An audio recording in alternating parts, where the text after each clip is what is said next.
こんにちは、みくらです。10日間で城下町を作るチャレンジ、8日目始めていきますね。前回に引き続き、商店街エリアの周辺に、民家を増やしていきます。今回も民家の数が重要なので、サクサク建物を増やしていきますね。今作っている建築物は、これまで作った建物のリメイクも、含まれているので、全カット工法です。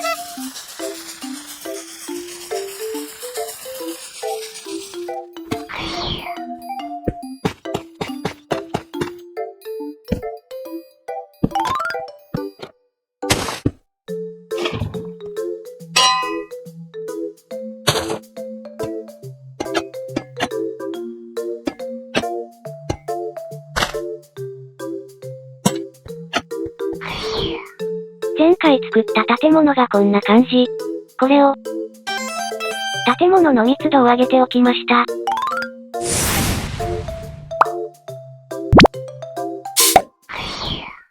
実際に街を歩いてみるとこんな感じ。密度が高いエリアは、だんだん城下町っぽくなってきた気がする。商店街エリアは段差なく、平たい土地に作ったので、これまでに作った旅館やお寺も、見えていい感じ。新しいエリアの建築中に、過去の建築物の景色が、見える感じ。好き。今回メインで作るのは商店街エリアの、北東のこちら側。ある程度土地を空けて除雪、整地も、済ませておきました。城下町らしくするために。最後の9日目、10日目は向こう側に、お城を作る予定です。その関係で、以前あちらに武家屋敷を作りました。2日で作る都合上、小さいお城にする予定ではあるのですが、とはいえお城近くの建物が、質素だと違和感があるので、お城に近いこちらは、商店街エリアの中でもちょっと、豪華な見た目に見えるように、建築をしていこうと思います。全カットした建物作りで、半日使っちゃったんですけどね。というわけでコマンドも使いつつ、外装重視で建物を増やしていきます。とりあえず豪華な見た目になるように、樹皮を剥いだマングローブを建材に使用しています。神聖な和風建築に使える見た目で、好き。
玄関まで作り終わったので、屋根作りに取り掛かります。柱や壁をマングローブ、崩壊石、頭皮、ペールオークで作ったので、色の相性がいい気がする新双眼系ブロックを使いますね。ちなみに新双眼は建物の土台にも使っています。高級感を出したい場合は、新双眼タイルやブラックストーンレンガ一色で作るのですが、今回は生活感を出したいので、新双眼系ブロックを4種類このように、組み合わせて作っています。年季が入った瓦みたいになって、お気に入り。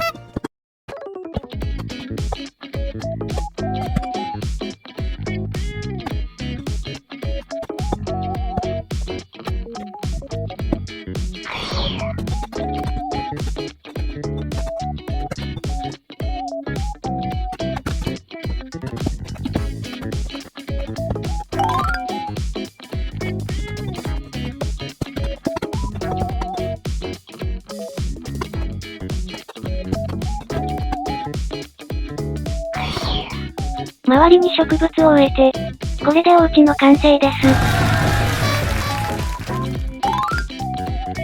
通りを挟んで反対側のこちらに、色違いでもう一軒建てました。まだまだ建物が足りないので、こちら側にも一軒作ります。10倍速でサクサクご紹介しますね。1日で作り切る縛りなので、コマンドも多用して作ります。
さらに隣のスペースに広場を作ります。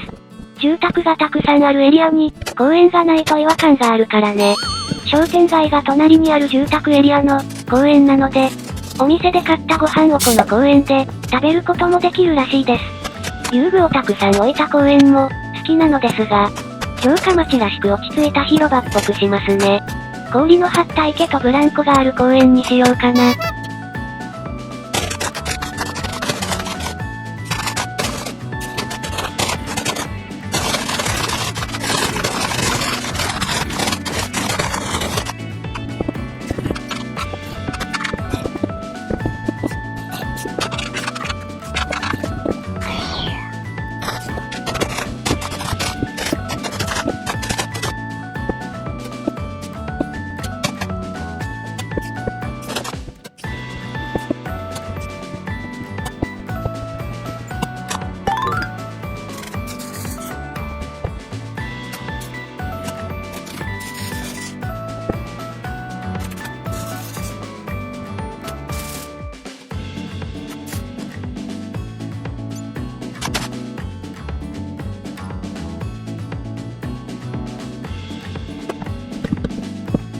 思ったよりも池や木のスペースが大きくなっちゃった。でも和風建築っぽい公園になったので、満足。ブランコを作ったら、和風の公園も完成です。出来上がった街を歩いてみますね。というか走りますね。広すぎるんや。今走っているこちらの通りが、今回建築したエリアです。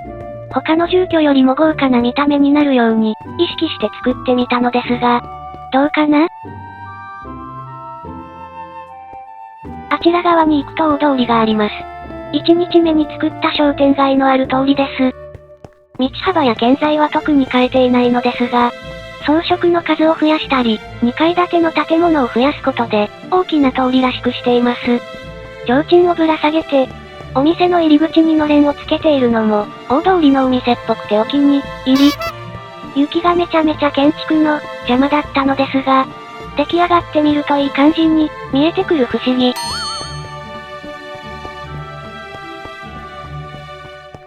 こちら側が商店街エリアの外れ。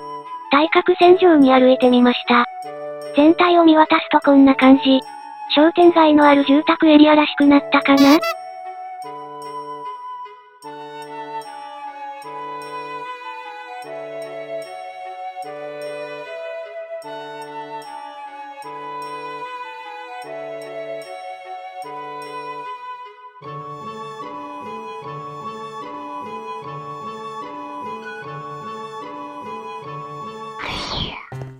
2日間かけて住宅街を作りましたが、どうだったかな？次はいよいよお城作りに取り掛かる予定です。次回もよろしくお願いしますね。ご視聴ありがとうございました。